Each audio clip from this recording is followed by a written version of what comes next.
बहुत सुंदर चर्चाओं को अभी आप सुन रहे थे। मैंने तो एक बात आपके सामने रखी है कि ईश्वर को भूल करके ये इंसान गाफिल हो गया, गफलत में हो गया, नशे में हो गया और अपने आप को ईश्वर से भी बड़ा समझने लगा, ईश्वर से बड़ा। भगवान को भुला दिया, अपने आप को भगवान बना दिया और फिर क्या हाल हो गया? हमें क्या सिखाया गया? बोले जिस भजन में राम का नाम ना हो उस भजन को गाना ना चाहिए। अच्छा क्यों जी? जिस भजन में राम का नाम ना हो उस भजन को क्यों नहीं गाना चाहिए?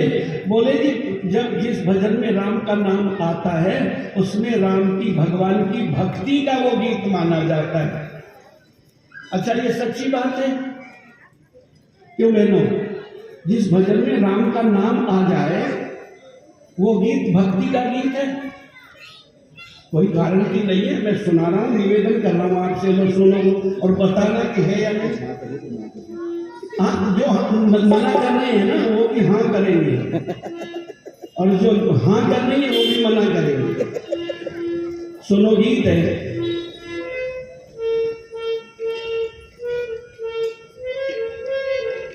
कि ताश के 52 पत्ते, पंजे छक्के सत्ते, ये सब के सब हर जाए, मैं लुट गया नाम तुम्हारी, मैं लुट गया नाम तुम्हारी। अच्छा बोलो, जुआ खेलना अच्छा है, भक्ति हो रही है? कि ताश के 52 पत्तों में मैं लुट गया, राम बचाएगा? भक्ति का गीत नहीं है भाई साहब बहनों। एक और गीत सुना रहा हूं मैं आपको। नथनिया में हाय राम बड़ा दुख दिया। अच्छा बताओ, ये भक्ति का गीत है, अपना दुख सुना रही है बेचारी। और भी बहुत गीत है ऐसे। मैं क्या करूँ राम मुझे गया। अच्छा बताओ, भक्ति का गीत है, राम का नाम तो है इसमें। ना राम को जाना बहनों, ना कृष्ण को जाना। ईश्वर को जानने की बात तो बहुत दूर की बात है। ईश्वर को योग साधना के बिना नहीं उसके प्रत्यक्ष होता है। अभी सुना रहे थे हमारे पंडित जी मेघ प्रकाश जी की योग साधना के बिना परमात्मा नहीं मिलता। राम को भी नहीं जाना, कृष्ण को भी नहीं जाना। अभी राम की चर्चा सुन रहे थे आप। राम ने अपने पिता के व्रत को पूर्ण करने के लिए वन में जाना स्वीकार कर लिया। वन में जाना, और किस लिए? इसलिए कि भैया भरत को राज मिलना है। वेद का मंत्र कह रहा, मैं निवेदन कर रहा हूं, या वेद कथा हो रही है। राम कथा के साथ साथ वेद कथा भी चल रही है। ये वेद में अथर्ववेद में मंत्र आता है, अनुव्रतः पितु पुत्रो मात्रा भवतु सम्मना जाया पत्ये मधुमती वाचम वदतु शंतिवान। कि पुत्र पिता के व्रतों को पूर्ण करने वाला होवे। पिता ने व्रत ले लिया था। व्रत क्या था? कैकेयी से कह दिया था युद्ध में, जब जिता करके लाई थी। कैकेयी बड़ी विदुषी और योद्धा भी थी। वहां दशरथ ने कह दिया था कि कैकेयी 2 वर तो चाहे जब मांग लेना। तो ये व्रत लिया, संकल्प लिया, वचन दे दिया कैकेयी को। और कैकेयी ने उस समय पर मांगा, कब? जबकि राम को राज तिलक की घोषणा हो गई। अच्छा, इधर तो राम को राज तिलक की घोषणा हो गई, उधर कैकेयी की एक दासी थी जिसका नाम था मंथरा। देखो बहनों, मैं एक और निवेदन करूं आपसे, हाथ जोड़ करके प्रार्थना है, अपने बेटों के विवाह में कभी दहेज मत लेना। क्योंकि दहेज में बहुत खराब सामान आ जाता है कभी कभी। ये मंथरा दहेज में ही आई थी,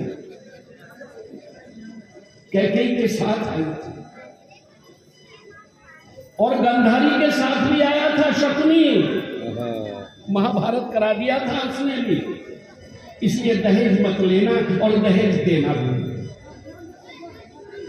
मंथरा ने आकर के कैकेयी से कहा, रानी कल राम राजा बनेगा। मंथरा की ये बात जब कैकेयी ने सुनी, मेरी बहनों माताओं सज्जनों, तो कैकेयी बड़ी प्रसन्न हुई और प्रसन्न होकर के कहती है, ए मंथरा, बात जो सच तेरी करूंगी ना देरी, दूंगी तुझे उपहार, तन मन धनवार दूं, बात जो सच तेरी करूंगी ना देरी, दूंगी तुझे उपहार, हरी तन मन सब वार दूं, बात जो सच तेरी करूंगी ना देरी, दूंगी तुझे उपहार, आज पूरी होगी मन की इच्छा मेरी, और आज पूरी होगी मन की इच्छा मेरी, बात जो सच है तेरी, ए दासी करूं ना देरी, ए दासी तेरी बात पर रत्नों का हार दूं, बात जो सच तेरी करूंगी ना देरी, दूंगी तुझे उपहार, सभी तन मन धनवार दूं, बात जो सच तेरी करूंगी ना देरी, दूंगी तुझे उपहार। और अपने गले का हार निकाल करके मंथरा के गले में डाल दिया। मंथरा ने वो हार गले में से अपने निकाल करके एक तरफ रख दिया। कहती है, रानी तू मुझे क्या हार दे रही है, तू तो खुद हार गई। बोली, तू कहना क्या चाहती है? मंथरा कहती है, मैं ये कहना चाहती हूं कि राम राजा बनेगा। तो बोली, इसीलिए तुझे मैं ये हार दे रही हूं। और बोल क्या चाहती है, मैं वो भी दे दूंगी। राम से बहुत प्यार करती थी माता कैकेयी। और ध्यान रखना, आप संपूर्ण रामायण को पढ़ जाइएगा, राम ने कभी माता कैकेयी की बुराई नहीं की, कभी नहीं की। बड़ी विभूषी थी कैकेयी। और अभी विश्वामित्र की जो बात चल रही थी ना, विश्वामित्र भी श्री राम को लेने के लिए इसीलिए आए थे कि उस पूरे वन का चप्पा चप्पा श्री राम से परिचित हो जाए और राम उस वन के चप्पे चप्पे से परिचित हो जाए। क्यों? क्योंकि रावण का राज्य पंचवटी तक हो चुका था। पंचवटी तक रावण का राज्य हो चुका था और उसने अपनी बहन शूर्पणखा को उसकी अधिष्ठात्री बना दिया था। 14,000 सैनिक और 2 सेनापति खर और दूषण उसके संरक्षण में रहते थे। तो ये रावण का राज्य बढ़ता चला आ रहा था। उस समय 2 ही राजा थे जो वैदिक राजा थे, एक महाराजा जनक और दूसरे महाराजा दशरथ। तो राज्य चला आ रहा था इनका, रावण का बढ़ता हुआ। उस रावण के राज्य को मिटाना था, क्योंकि रावण वैदिक संस्कृति का लोप करता हुआ और रक्त संस्कृति को बढ़ाता हुआ और दिग्विजय के लिए निकल पड़ा था। विश्वामित्र अब सन्यासी है, ऋषि है, इसलिए अस्त्र शस्त्र नहीं उठा सकते। तो महाराज दशरथ के घर गए थे लेने के लिए। खैर, मैं ये निवेदन करने लगा कि महारानी कैकेयी भी योजनाबद्ध श्री राम को वन में भेजना चाहती थी। कैकेयी को पता था कि महाराज दशरथ मोह में फंसे हुए हैं, वो तो नहीं भेजेंगे। इसलिए कैकेयी ने वैधव्य स्वीकार कर लिया और अपनी संस्कृति को बचाने के लिए राम को वन में भेज दिया। खैर आइए, मंथरा जब कहती है कि राम राजा बनेगा, कैकेयी कहती है तो मांगी और बता मैं तुझे और क्या दे दूं? बोले मुझे कुछ नहीं चाहिए, पर मुझे तो तेरी चिंता हो रही है। मेरी क्या चिंता कर रही है दासी? कहती है कि राम राजा बनेगा, कौशल्या राजमाता बनेगी, तेरा भरत दास बनेगा और तू भी दासी की तरह से रहेगी। बस महारानी कौशल्या बनेगी। राजा तुझे झूठा प्यार करते हैं, सच्चा प्यार तो कौशल्या से और राम से ही करते हैं, तेरे भरत को भी प्यार नहीं करते। बोले दासी तू शुभ शुभ बोल। कहती फिर भी कहती है तो शुभ शुभ बोल, महाराज तो मेरे बेटे से भी उतना ही प्यार करते जितना राम से। अब सुनो, कहने लगी कि राम से प्यार करते तेरे बेटे से नहीं करते, और मैं ये नहीं कहती कि राम राजा ना बने। मंथरा बोल रही है, मैं नहीं कहती कि राम राजा ना बने, पर कम से कम जब राम का राज तिलक हो तो भरत को भी तो यहाँ रहना चाहिए था। भरत को वहां क्यों भेज रखा है? उसकी अनुपस्थिति में क्यों राज दिया जा रहा है? बस अब कैकेयी की मति थी। और वो आपने सुना है को भवन में जाकर के लेट गई और वहां पर उसने जो है अपना पूरा षड्यंत्र रच दिया। मंथरा ने कह दिया था कि जब तक राम की कसम ना खा ले महाराज तब तक मत बताना, क्योंकि राम से ही प्यार करते। आखिरकार यही हुआ।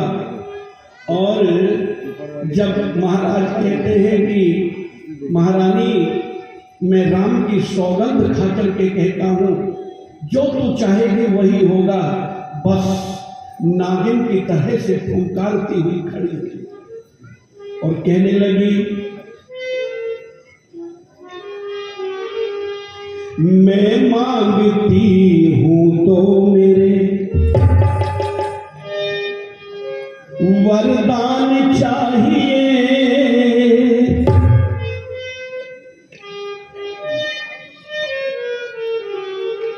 मैं मांगती हूं तो मेरे वरदान चाहिए, कह करके नहीं लौटना श्रीमान चाहिए, मैं मांगती हूं तो मेरे वरदान चाहिए, कह करके नहीं लौटना श्रीमान चाहिए, मैं मांगती हूं तो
राम को 14 वर्ष के लिए वनवास भेज दीजिए।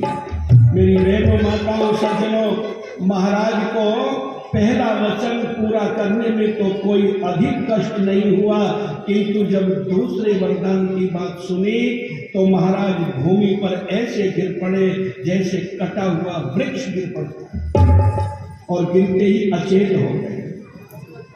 गिरते ही अचेत हो गए। श्री राम को बुलाया गया श्री राम आते हैं, मैं जल्दी जल्दी कह रहा हूं, मुझे रामायण की कथा नहीं करनी, थोड़ी सी चर्चा कर रहा हूं ऐसे। पिताजी की आज्ञा का पालन नहीं किया राम ने, वेद की मर्यादा का पालन किया है। अच्छा, ऐसा नहीं है कि पिताजी की आज्ञा का पालन नहीं करना चाहिए, किंतु यदि वेद की मर्यादा टूटती हो तो पिता की बात भी नहीं माननी चाहिए। अच्छा, कोई पिता अगर कहने लगे कि बेटा तू चोरी कर ले, तो माननी चाहिए क्या पिता की बात?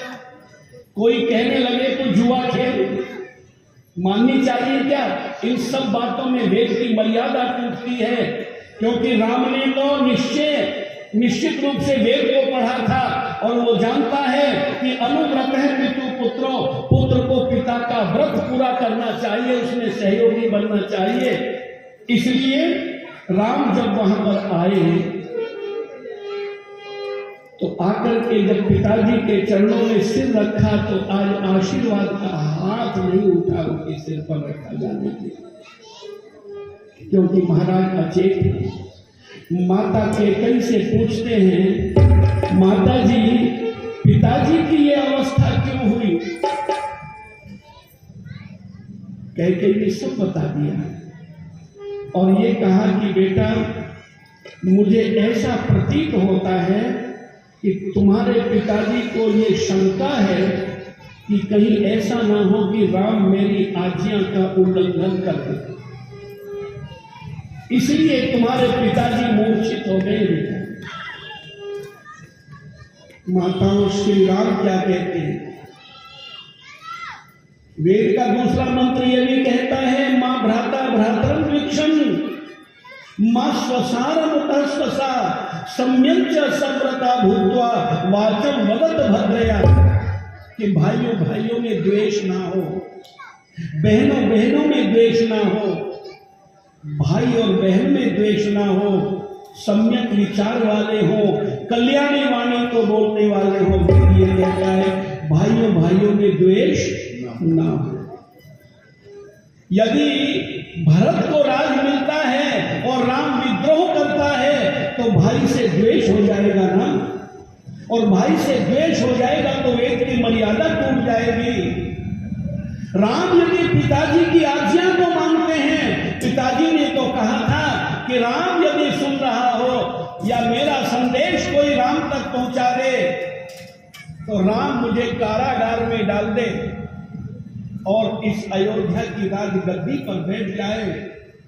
मंत्रिमंडल और राज्य की प्रजा सब राम तेरे पक्ष में है, केवल कैकेयी विरोध कर रही है। समस्त प्रजा और मंत्रिमंडल के सामने कैकेयी का मूल्य नहीं होगा कुछ भी, और मैं वचनबद्ध हूं बेटा, इसलिए मैं कैकेयी को मना भी नहीं कर सकता। श्री राम ने कहा, जब ये पता चला तो कहते हैं कि मैं पिताजी को जेल में डालकर अपने भाई से विद्रोह करके और राजगद्दी को संभालूं, ऐसा नहीं होगा। पिता का व्रत पूरा होगा और मैं अपने भाई से द्वेष नहीं करूंगा। और कहने लगे, मां इस पिताजी को यदि संदेह हो गया है तो ये गलत है, पिताजी का संदेह दूर करना चाहता हूं कि आदेश जो भी हो न टालेगा राम, फकीरों सा देश अपना बना लेगा राम, फकीरों सा देश अपना बना लेगा राम। आदेश जो भी होगा न टालेगा राम, फकीरों सा देश अपना बना लेगा राम, फकीरों सा देश अपना। राज क्या समुंदर में खुद को डुबा दूं, पी लूंगा विष भी तन को आग में जला दूं। समझा ये कैसे मां आज्ञा को टला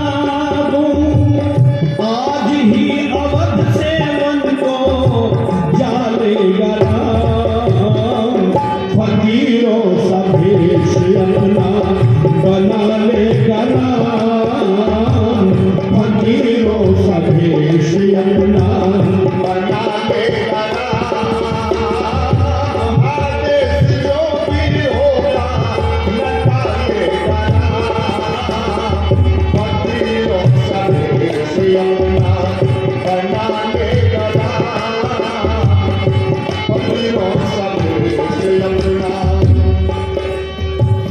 पिताजी के साथ माँ इच्छा जो तेरी, सत्य कहता हूँ तेरी करूँगा न देरी, जननी की आज्ञा ले तू इतनी देर मेरी, वचन जो दिया है उसको पालेगा राम, फकीरों सा भेष अपना बना लेगा राम, फकीरों सा भेष अपना बना लेगा राम, आदेश जो भी होगा न टालेगा राम, फकीरों सा भेष अपना बना लेगा राम, फकीरों सा भेष अपना। भरत भैया भरत मुझको प्राणों से प्यारा, भोगे खुशी से वैभव राज्य का सारा, 14 वर्ष तक रहकर जंगलों में न्यारा, धरती पे बिस्तर अपना, धरती पे बिस्तर अपना लगा लेगा राम, फकीरों सा भेष अपना बना लेगा राम, फकीरों सा भेष अपना बना लेगा राम, आदेश जो भी हो न टालेगा राम, फकीरों सा भेष अपना बना लेगा राम, फकीरों सा भेष अपना। जाकर के जंगलों में मन मेरा प्रसन्न होगा, दर्शन से ऋषियों के जीवन ये धन्य होगा, जंगल प्रवास में डर खाने को न अन्न होगा, ब्रजपाल कंद मूल फल खा लेगा राम, फकीरों सा भेष अपना बना लेगा राम, फकीरों सा भेष अपना। ये बात श्री राम ने कही माता कहते से कि माँ भैया भरत मुझे प्राणों से भी प्रिय है, मैं अपने भैया के लिए राज्य तो क्या, पिताजी के आदेश के सामने राज्य तो क्या, अपने आप को समुद्र में डुबा सकता हूं मैं, राज्य को नहीं चाहूंगा। पिताजी अगर कहें तो मैं अग्नि में छलांग लगा करके अपने प्राणों की आहुति दे दूंगा, पिताजी कहें तो मैं हलाहल विष पी लूंगा, पर पिताजी के वेदानुकूल आदेश का पालन अवश्य करूंगा, उसको मैं कभी भी नहीं टाल सकता। मेरी बहनों, माताओं, सज्जनों, ये ऐसी संतान कब बनती थी, क्यों बन जाती थी ऐसी संतान? आज लोग क्यों कहते हैं कि आज की संतान औलाद कहना नहीं मानती? क्यों जी, मुझे बता देना। मेरी एक दाढ़ जो है ना वो दर्द कर रही थी, मैं दाढ़ निकालने वाले के पास गया तो उसने पहले तो इंजेक्शन लगाया, फिर एक औजार निकाला जंबूड़, उससे मुझे बहुत डर लगा। मैंने कहा भाई साहब रहने दे। कहने लगे नहीं, अगर दुख लगे तो उंगली उठा देना। क्या कहा उसने? दुख लगे तो उंगली उठा देना। तो मैं आप सबसे निवेदन ये कर रहा हूं, जब सहन ना हो मेरा बोलना तो उंगली उठा देना।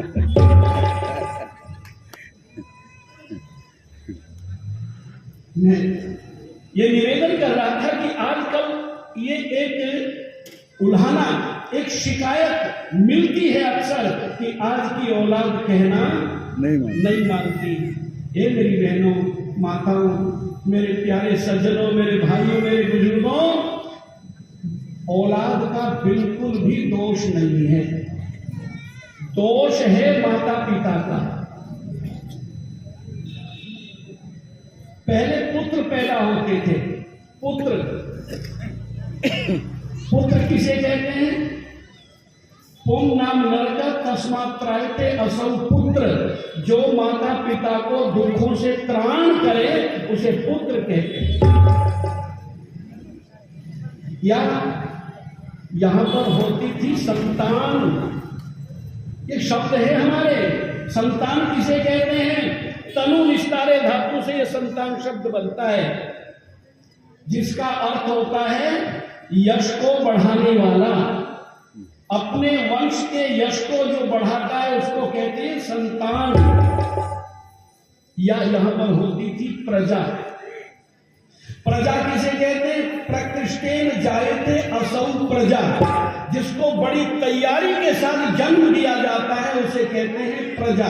तो यहां पर प्रजा होती थी, यहां संतान होती थी, यहां पर पुत्र होते थे, क्योंकि बड़ी तैयारी से उनको जन्म दिया जाता था।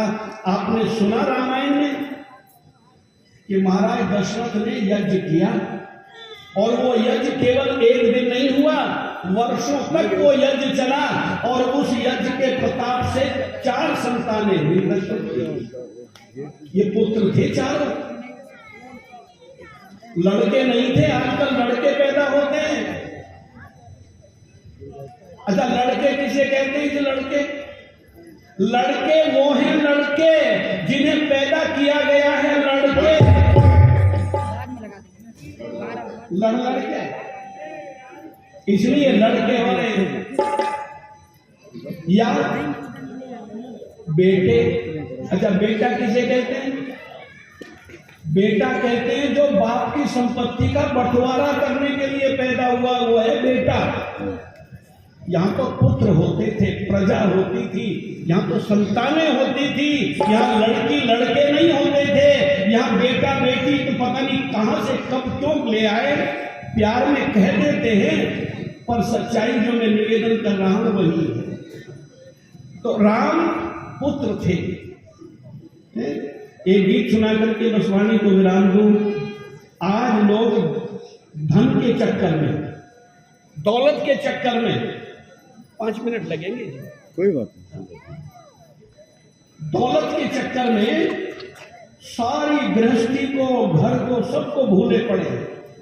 बच्चों पर भी ध्यान नहीं है। बच्चे तो बस अब वही बता रहे थे ना भैया जी, हमारे शिव कुमार जी शास्त्री जी, कि बस अब तो मोबाइल से वो खेल रहे हैं। माता पिता की गोदी में खेलने का टाइम नहीं बेचारों के पास। मम्मी भी जा रही है, पापा भी जा रहे हैं, ड्यूटी जा रहे हैं, वो बेचारा मोबाइल से आया की गोदी में खेल रहा है। याद रखना, दौलत के दीवानों जागो रे,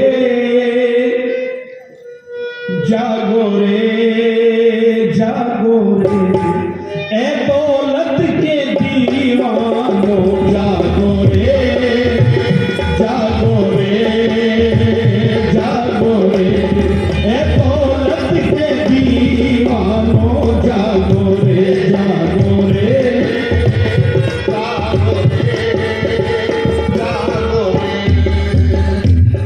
ये दौलत लड़का दे सकती है, पुत्र दिलाना मुश्किल है। दौलत नौकर दे सकती है, सेवक पाना मुश्किल है। दौलत औरत दे सकती है, पत्नी नहीं दिला सकती। पलंग सिरहाना दौलत दे दे, नींद नहीं ये ला सकती। जागो रे, जागो रे, जागो रे, दौलत के दीवानों जागो रे, जागो रे, जागो रे। दौलत लड़का दे सकती है, पुत्र दिलाना मुश्किल है। पुत्र थे श्री राम। 4 भाई थे, पर चारों में कितना प्रेम था कि राम भैया के लिए राज्य को छोड़ करके भी वन में चले गए। और महाराज दशरथ ने स्वयं कहा था कि मुझे कारागार में डाल दे, तो राम ने कहा था कि इतिहासकार फिर मुझे क्षमा नहीं करेंगे कि जब राम जैसा भी अपने पिता को कैद में डाल सकता है, तो जो हम अपने बच्चों को पाल रहे हैं हमारी कौन सी सेवा करेंगे। इसलिए राम वन में चले। राम के पुत्र, माता पिता को कष्ट न हो, उनके व्रत पूरे हों। और लड़का था औरंगजेब। औरंगजेब का इतिहास सुना आपने, खूब चर्चा में आ रहा है। औरंगजेब कैसा था? वो भी 4 भाई थे। औरंगजेब भी अपने 3 भाइयों को तो कत्ल किया करवाया उसने, औरंगजेब ने। एक का नाम था दारा शिकोह, एक का शुजा, एक का मुराद। 3 भाइयों को कत्ल करवाया किया और अपने बाप शाहजहां को जेल में डाल दिया। ये था लड़का। तो लड़के में और पुत्र में यही अंतर है बस। और निवेदन करूं, दौलत नौकर दे सकती है, सेवक पाना मुश्किल है। नौकर उसे कहते हैं जो 9 बार के कहने में 1 बार काम करे ना भी करे, वो है नौकर। और सेवक को कहने की आवश्यकता नहीं पड़ती, उसे 1 बार बता दिया, फिर वो उसे समझाने की भी जरूरत नहीं, प्रत्येक कार्य को अपने आप सेवा भाव से करता है। एक नौकर एक सेठ जी ने रख लिया, वकील साहब ने। अब वकील साहब की श्रीमती जी चली गई अपने मैके में। अब नौकर से उसने कहा, भाई देखो सवेरे का समय है, जाओ चाय के लिए दूध लाओ 2 रुपए का। वो दूध लेने चला गया, तो जिस बर्तन में दूध ला रहा था उसमें मक्खी पड़ गई दूध में। ऐसे ही ले आया, ला करके वकील साहब को दे दिया। बोले जी लो। वकील साहब ने देखा इसमें तो मक्खी पड़ी है। वकील साहब बोले रे कम वक्त, इसमें तो मक्खी पड़ी है दूध में। कहने लगा 2 रुपए के दूध में तो मक्खी पड़ सकती है, और क्या हाथी पड़ेगा? अब बता। बोले अच्छा चल चाय बना, इसको निकाल के फेंक मक्खी को। चाय बना ली। बोले देखो कोई भी चीज को ढक करके लाते हैं। बोले ठीक है जी, ढक करके ले आया करूंगा। वकील साहब का कचहरी में जाने का समय हो गया, तो बोले जरा हमारे जूते लाना। अब प्लेट में रख करके उसे ऊपर से ढक करके लाया। ये नौकर के काम हो सकते मेरी बहनों बेटियों माताओं, सेवक के काम ऐसे नहीं होते। सेवक थे हनुमान। राम की दृष्टि एक बार पड़ी होती हनुमान के ऊपर, और हनुमान समझ जाते कि अब मेरी आवश्यकता है, मैं इस कार्य को करूंगा। सिर झुकाते और हनुमान चल पड़ते थे और उस कार्य को पूरा करके लाते थे। ये थे सेवक। तो दौलत लड़का दे सकती है, पुत्र दिलाना मुश्किल है। दौलत नौकर दे सकती है, सेवक पाना मुश्किल है। दौलत औरत दे सकती है, पत्नी नहीं दिला सकती। ध्यान रखना, हमारे कुछ बुजुर्ग, हमारे मित्रगण अपनी पत्नियों को, अपनी माताओं को, बेटियों को औरत कह देते हैं। औरत मत कहना, ये शब्द अच्छा नहीं है। इनको देवियां कहा जा सकता है, महिला कहा जा सकता है, स्त्रियां कहा जा सकता है, पर औरत ये शब्द तो उसे औरत उसे कहते हैं जो औरों में रत रहती हो, वो है औरत। देवी, स्त्री, महिला, ये बहुत सम्मानित शब्द है। ऐसे शब्दों से संबोधित किया जाता था हमारे शास्त्रों में, हमारे इतिहास में। और पत्नी किसे कहते हैं जी? पत्नी, एक सज्जन कहने लगे पत्नी तो उसे कहते हैं जो पति पे तनी रहे, वो पत्नी। सही बात। हमने कहा भाई साहब ऐसा नहीं है। पत्नी शब्द का अर्थ है, उसको जरा देखो, पतना त्राय के असम पत्नी, जो पति को पतन से बचाती है, इसलिए उसे पत्नी कहते हैं। पति को पतन से बचाती है। दौलत औरत दे सकती है, पत्नी नहीं दिला सकती। ये तो संस्कारों से ही बनता है सारा व्यवस्था का यहाँ प्रोग्राम। आइए मैं निवेदन करने लगा था कि जागो रे जागो रे जागो रे, ए दौलत के दीवानो जागो रे जागो रे जागो रे, ए दौलत के दीवानो जागो रे जागो रे जागो रे जागो रे।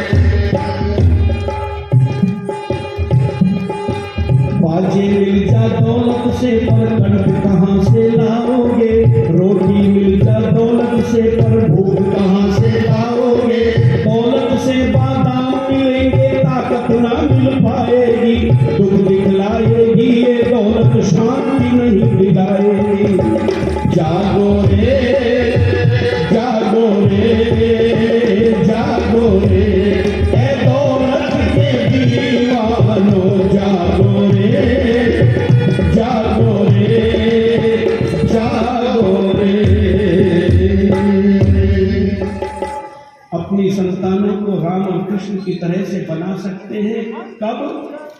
तब बनाया जा सकता है जब यहाँ पर कौशल्या और दशरथ की तरह से हमें तपस्या का अपना जीवन बनाना होगा। कहने वाली बात नहीं रहेगी कि औलाद कहना नहीं मानती, औलाद कहना मानेगी, पर पहले अपने आप को मनाना पड़ेगा, क्योंकि औलाद कहीं आसमान से नहीं टपकी है, औलाद तो हमारे अंदर थी। जब हमारे अंदर थी तब हम नहीं माने, तो अब बाहर आने के बाद वो औलाद भी नहीं मानेगी। इसलिए जब वो हमारे अंदर है तब मान जाओ, तब संयम और सदाचार का जीवन बिताओ। महर्षि स्वामी दयानंद सरस्वती ने संस्कार विधि लिखी है, और संस्कार विधि का सबसे पहला संस्कार गर्भाधान संस्कार लिखा है। वो एक पवित्र आत्मा के आवाहन का पवित्र यज्ञ है, उसको विधिवत किया जाए तो उत्तम संतान की प्राप्ति होगी। फिर लड़के लड़की नहीं, यहाँ पर पुत्र और पुत्रियां उत्पन्न होंगे। आप सभी ने मेरी बातों को बड़े ध्यान से सुना, आपका बहुत बहुत धन्यवाद।